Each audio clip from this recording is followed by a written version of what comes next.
Today, we're going to be looking at the god position 4 player Febby and how he dominates on Rubick. This guy's a god, and let's break it down. Your team does not deserve your support, but holy crap, do they need it? At gameleap.com, we have hundreds of guides teaching you how the best support players in Dota secretly carry their games with awful teammates without them even knowing it. Start your climb through ranked as the hero of your team today by hitting the discount link to our special offer in the description down below. So the first thing to note is starting items, super important. For all you position 4 players, if you are a ranged hero or a heavily trading melee hero for whatever reason, Bassi is the item. It gives everyone in your lane 2 armor, including the creeps, making your trading insane, right? Because if your creeps have an armor advantage, you naturally will have more, which is good in dual lanes, right? It's good to have more creeps in dual lanes if you're just trying to straight trade, right? Second half to this equation is Fade Bolt level 1. I swear to God, if I see another one of you Rubiks take telekinesis, I'm gonna rip my head off. But like, I mean, it's not that bad. No, I'm kidding. It is pretty bad. There are minute cases for telekinesis. I think if you're in a tri lane and it will secure you with first blood, that's great.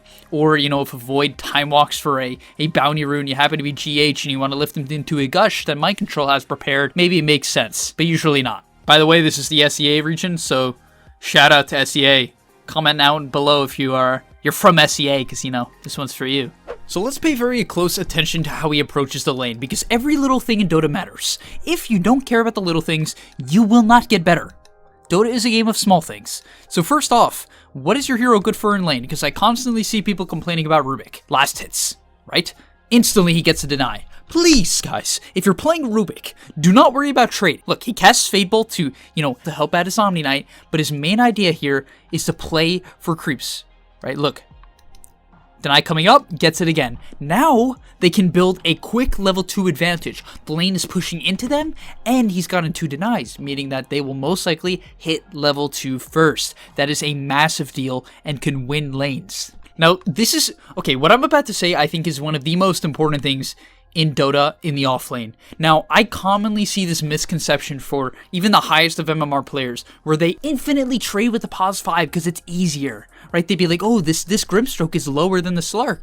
But look what Febby does. He understands that the person they're trying to shut down is the Slark, not the Grimstroke. So stop hitting the Grimstroke. He does a very good job, once again getting the deny, almost another, but has hit and poked the Slark. Who cares? Stop harassing the 5. That is all I have to say. If you can implement that and genuinely listen to me, playing on the tree side of the carry, you will have more success.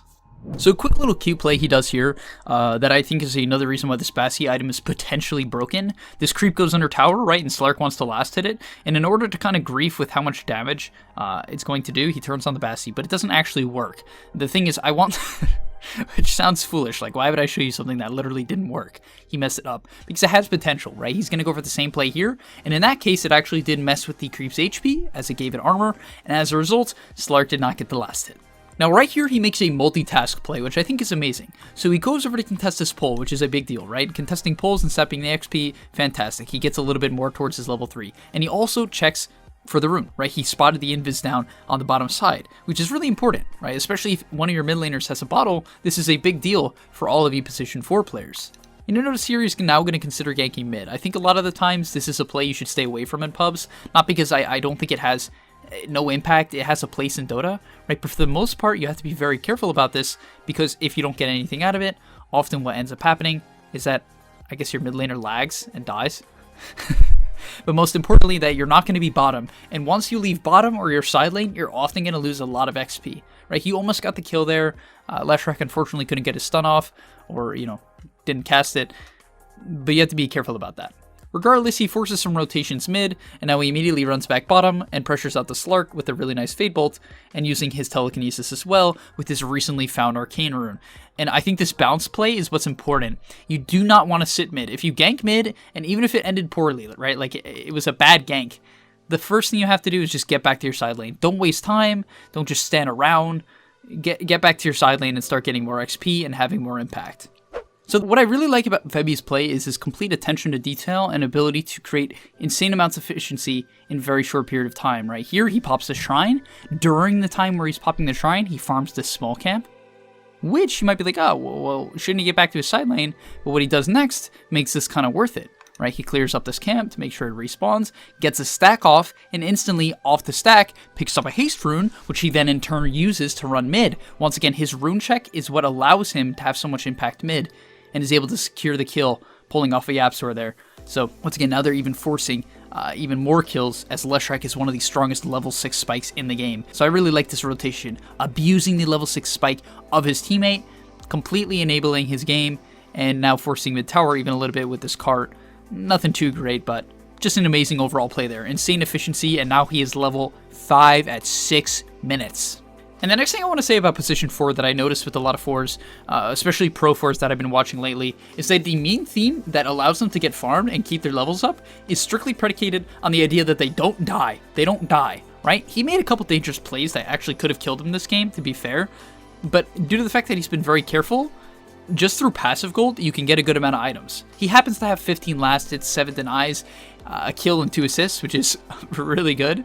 But that's hard to reciprocate, so the main thing is don't kill yourself that much if you're a hero that needs a lot of levels like Rubick, or you're a hero that needs an item like Earthshaker. Once again, the last time I'm going to talk about like kind of efficiency, but you notice he just pushed out mid, so he doesn't really know what to do, right? Or maybe he does, but like he just wants to be efficient. So instead of walking bottom and just, you know, wasting his time getting there to hit the tower as a Rubick, he instead makes an efficiency play where he stacks, right? He doesn't waste time, which is what I like. I felt like the whole entire 8 minutes he was doing something. And that, I think, is the big separation between a lot of good to great players.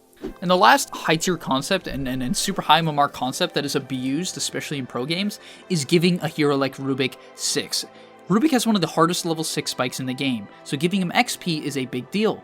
Leshrac is also a hero that has no problem rotating side lanes due to his ability to take towers, right, with his max die block edict, which is why I really like this Leshrac's build this game. I think he's playing it extremely appropriate, which completely enables Febby, right? So for all you mid lane players and U4 players, coordinate this, right? It's really good to even pick a mid laner who can rotate, and then giving your sort of weaker 4 the ability to get to their spike, and then almost become a pseudo mid laner for the early game. And yeah, it's kind of just this pattern for a little bit now where he just sort of shoves mid and keeps up his farm, and now he has a minute 9 level 6.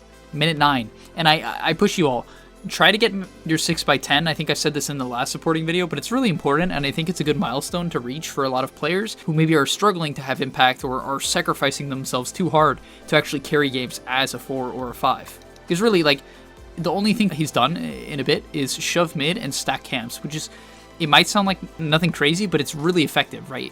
It's small plays, but it's efficient plays that are going to help his team. Also, the second half is if he's not doing this and he's just running around like a chicken without a head, they're going to lose their mid tower, which is not good for map control.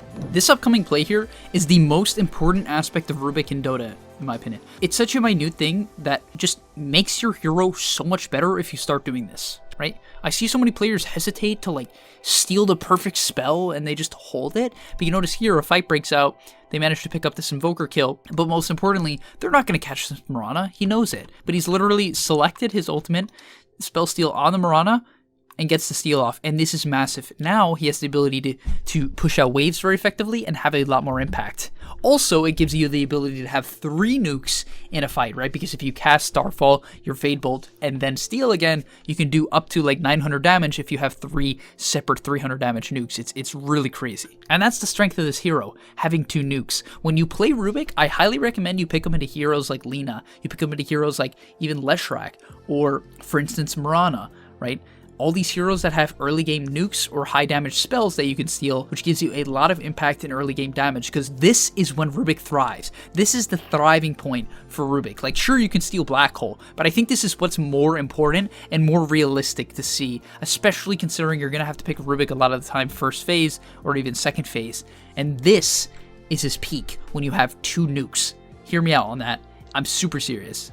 Upcoming here is what I call a high MMR play. These type of plays are the ones that I think are genuinely high impact. There's way too many players who are like, my team didn't win a team fight, and I lost because of it.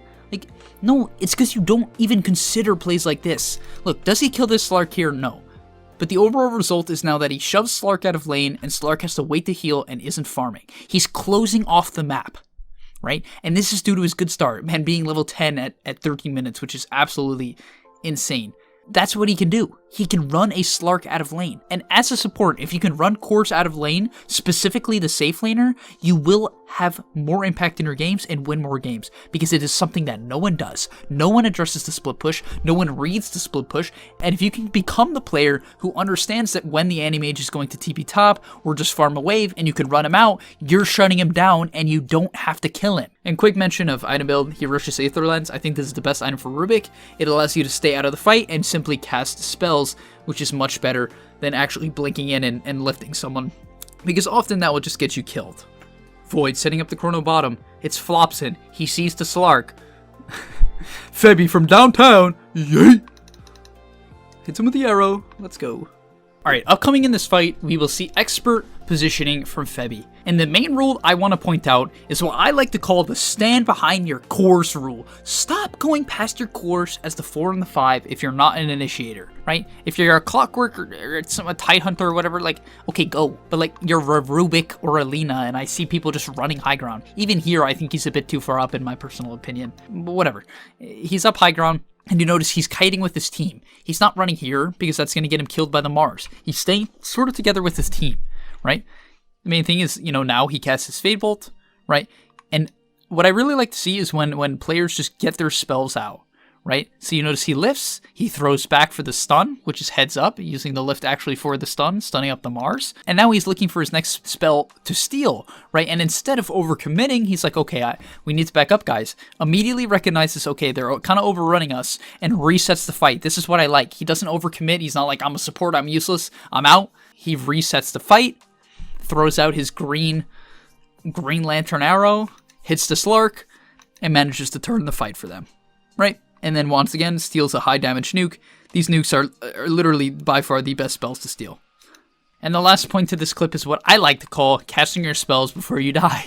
Guys, cast your spells before you die. In fact, it ends up getting him a kill on the Mars and weakening the Slark, which allows the Slush Rack to shred through him. Cast your spells before you die. And you might be like, Speed, I do that all the time. Like, I must be a pro. I swear, if I look at like 90% of replays, people die and just sit there and they're like, I hate my team, I hate my life, I hate my job, I hate school, so I'm not going to cast my spells. And yeah, this is sort of how the game ends. You notice Febby is once again in position, staying behind his team, not standing on the high ground, not hitting racks, being patient, going for this lift play, stealing Starfall, and basically solo killing Abrana.